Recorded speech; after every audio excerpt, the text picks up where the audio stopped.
ایک گاؤں میں فاطمہ بی بی نام کی ایک سخت مزاج خاتون اپنے بیٹے کے ساتھ رہتی تھی۔ بیٹا شادی کے بعد اپنی دلہن سمیرہ کو گھر لے آیا۔ ساس نے دل ہی دل میں سوچا کہ یہ نئی بہو میرے گھر کے طریقے نہیں نبھا سکے گی، اور فوراً ہی اسے آزمائش میں ڈالنا شروع کر دیا۔ صبح سویرے اسے جگہ دیتی، معمولی غلطی پر ڈانٹ دیتی اور گھنٹوں کام کرواتی، مگر سمیرہ ہر بات کو صبر اور محبت سے برداشت کرتی، نرمی سے بات کرتی اور ساس کا ہر حکم خوشی سے مانتی۔ ایک دن فاطمہ بی بی بیمار پڑ گئیں۔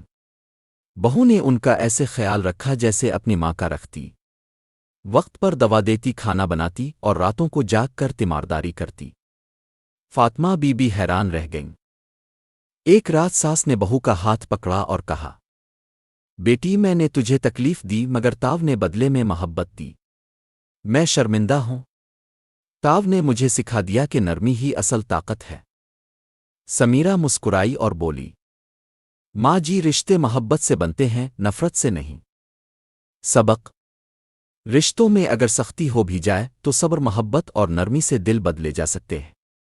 ساس ہو یا بہو، اگر ایک قدم برداشت کا اٹھا لے تو دوسرا قدم محبت خود بخود آ جاتا ہے۔ چینل کو سبسکرائب کرنا نہ بھولیں۔